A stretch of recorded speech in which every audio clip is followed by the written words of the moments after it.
ഉൽപ്പത്തി പുസ്തകത്തിലുള്ള വായന 32-ാം അധ്യായം. യാക്കോബ് തിരിച്ചു വരുന്നു.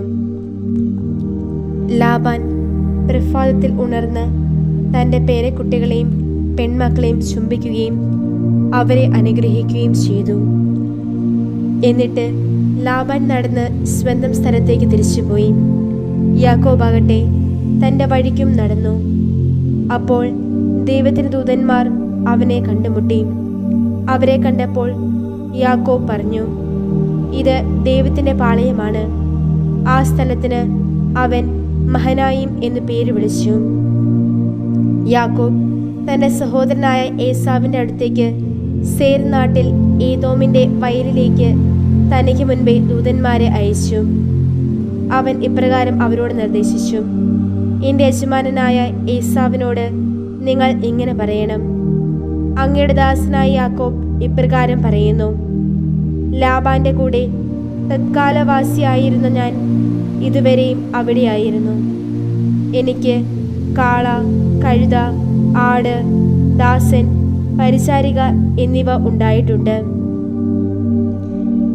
എൻ്റെ യജമാനനോട് വിവരിക്കുന്നതിനും അങ്ങയുടെ ദൃഷ്ടികളിൽ ദയ കണ്ടെത്തുന്നതിനും വേണ്ടിയാണ് ഞാൻ ആളയക്കുന്നത്. ദൂതന്മാർ യാക്കോബിന്റെ പക്കൽ, ഞങ്ങൾ അങ്ങയുടെ സഹോദരനായ ഏസാവിന്റെ അടുക്കൽ ചെന്നു, അവൻ തന്നെ 400 ആളുകളുടെ അകമ്പടിയോടെ അങ്ങെ സ്വീകരിക്കാൻ വരുന്നുണ്ട് എന്ന് പറഞ്ഞുകൊണ്ട് തിരിച്ചു വന്നു. യാക്കോബ് വളരെയധികം ഭയപ്പെട്ടു. അവന് വേവലാതിയായി. തൻ്റെ കൂടെ ഉണ്ടായിരുന്ന ആളുകളെയും ആടുമാടുകളെയും ഒട്ടകങ്ങളെയും അവൻ 2 സംഘമായി തിരിച്ചു.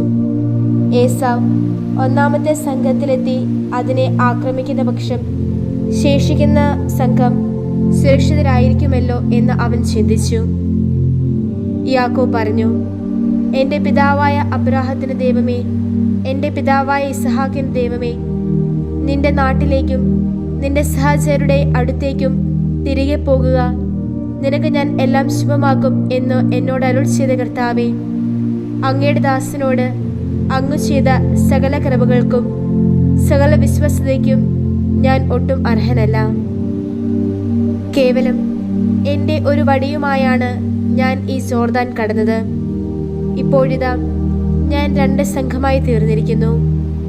എൻ്റെ സഹോദരൻ്റെ കയ്യിൽ നിന്ന്, ഏസാവിൻ്റെ കയ്യിൽ നിന്ന് എന്നെ സദയം രക്ഷിക്കണമേ. കാരണം ഞാൻ അവനെ ഭയപ്പെടുന്നു. അവൻ വന്ന് അമ്മയോടും മക്കളോടുമൊപ്പം എന്നെ കൊല്ലാൻ ഇടവരുത്തരുതേ. മാത്രമല്ല, ഞാൻ തീർച്ചയായും നിനക്ക് ശുഭം വരുത്തും. നിന്റെ സന്തതിയെ പെരുപ്പം മൂലം എണ്ണാനാവാത്ത കടൽമൺ തരി പോലെ ആക്കി തീർക്കും എന്ന് അങ്ങ് അരുൾ ചെയ്തിട്ടുണ്ടല്ലോ. ആ രാത്രി അവൻ അവിടെ കഴിഞ്ഞുകൂടി. പിന്നെ തൻ്റെ കൈവശമുള്ളതിൽ നിന്ന് അവൻ തൻ്റെ സഹോദരൻ ഏസാവിന് വേണ്ടിയുള്ള കാഴ്ചയെടുത്തു. 200 പെൺകോലാട്, 20 ആൺകോലാട്, 200 പെൺ ചെമ്മരിയാട്, 20 ആൺ ചെമ്മരിയാട്, കറവയുള്ള 30 ഒട്ടകം, അവയുടെ കിടാക്കൾ, 40 പശു, 10 കാള, 20 പെൺകഴുത, 10 ആൺകഴുത എന്നിവ. ഈ ഓരോ കൂട്ടത്തെയും അവൻ തൻ്റെ ഭൃത്യന്മാരുടെ കൈവശം വെവ്വേറെ കൊടുത്തേൽപ്പിച്ചു. അവൻ തൻ്റെ ഭൃത്യന്മാരോട് പറഞ്ഞു, എനിക്ക് മുൻപേ നടന്നു നീങ്ങുവിൻ. കൂട്ടങ്ങൾ തമ്മിൽ അല്പം അകലമിട്ടിരിക്കണം.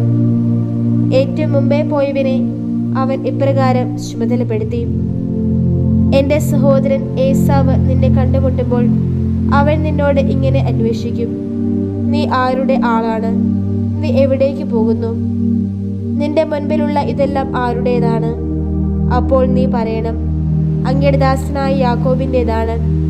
എൻ്റെ യജമാനായ ഏസാവിന് കൊടുത്തയച്ചിരിക്കുന്ന കാഴ്ച വസ്തുവാണിത്. അതാ അവനും ഞങ്ങളുടെ പിന്നാലെയുണ്ട്. തുടർന്ന് അവൻ 2ാമത്തവനെയും 3ാമത്തവനെയും കൂട്ടങ്ങൾക്ക് പിൻപേ നടന്നിരുന്ന എല്ലാവരെയും ഇപ്രകാരം ചുമതലപ്പെടുത്തി, നിങ്ങൾ ഏസാവിനെ കണ്ടുമുട്ടുമ്പോൾ ഇതുപോലെ തന്നെ അവനോട് കാര്യം പറയണം. ഇതാ അങ്ങയുടെ ദാസനായ യാക്കോബ് ഞങ്ങൾക്ക് പിന്നാലെയുണ്ട് എന്നുകൂടി നിങ്ങൾ പറയണം. അങ്ങനെ എനിക്ക് മുൻപേ നീങ്ങുന്ന കാഴ്ച വസ്തു കൊണ്ട് അവൻ്റെ മുഖം ഞാൻ മറയ്ക്കട്ടെ. അത് കഴിഞ്ഞ് ഞാൻ അവരെ നേരിൽ കാണും. ഒരുപക്ഷേ അവൻ എന്നെ സ്വീകരിക്കും എന്ന് അവൻ പറഞ്ഞു.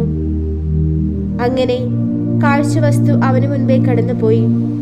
അവനാകട്ടെ ആ രാത്രി പാളയത്തിൽ പാർത്തു. യാക്കോബിന്റെ മൽപിടുത്തം. അവൻ രാത്രിയിൽ ഉണർന്ന് തന്റെ 2 ഭാര്യമാരെയും തന്റെ 2 പരിചാരികമാരെയും തന്റെ 11 മക്കളെയും കൂട്ടിക്കൊണ്ട് യാക്കോബിന്റെ കടവ് കടന്നു. അവൻ അവരെ എടുത്ത് പുഴയ്ക്കക്കരെ കടത്തിവിട്ടു. തനിക്കുണ്ടായിരുന്നതെല്ലാം അവൻ അക്കരെ എത്തിച്ചു. യാക്കോബ് മാത്രം അവശേഷിച്ചു.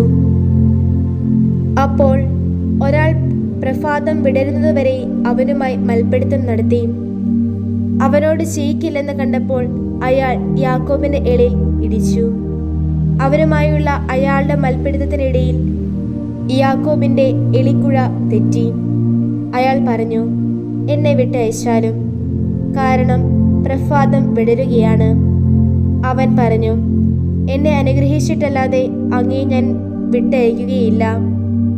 അയാൾ അവനോട് ചോദിച്ചു, നിന്റെ പേരെന്താണ്? അവൻ പറഞ്ഞു, യാക്കോബ്. അപ്പോൾ അയാൾ പറഞ്ഞു, ഇനിമേൽ നിന്റെ പേര് യാക്കോബ് എന്നല്ല, പ്രത്യുത ഇസ്രായേൽ എന്ന് പറയപ്പെടും. കാരണം നീ ദൈവത്തോടും മനുഷ്യരോടും മല്ലിട്ട് ജയിച്ചിരിക്കുന്നു.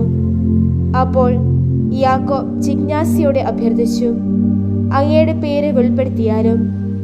അതിന് അയാൾ പറഞ്ഞു, നീ എൻ്റെ പേര് അന്വേഷിക്കുന്നതെന്തിന്? എന്നിട്ട് അവിടെ വെച്ച് അയാൾ യാക്കോബിനെ അനുഗ്രഹിച്ചു. അപ്പോൾ യാക്കോബ് ഉദ്ഘോഷിച്ചു, ഈ സ്ഥലത്തിൻ്റെ പേര് പെനിയേൽ എന്നാണ്. കാരണം ദൈവത്തെ ഞാൻ മുഖാമുഖം കണ്ടു, എന്നിട്ടും എൻ്റെ ജീവൻ സുരക്ഷിതമായിരിക്കുന്നു. അവൻ പെനുവേൽ കടന്നപ്പോഴേക്കും സൂര്യൻ ഉദിച്ചിരുന്നു. അവനാകട്ടെ തൻ്റെ എളിമൂലം മുടങ്ങുകയായിരുന്നു. അവിടുന്ന് യാക്കോബിന്റെ എളിക്കുഴിയിൽ തുടയുടെ സ്നായുഭാഗത്ത് ഇടിച്ചതുകൊണ്ട് ഇസ്രായേലിയർ ഇന്നും തുടയുടെ സ്നായു ഭക്ഷിക്കാറില്ല.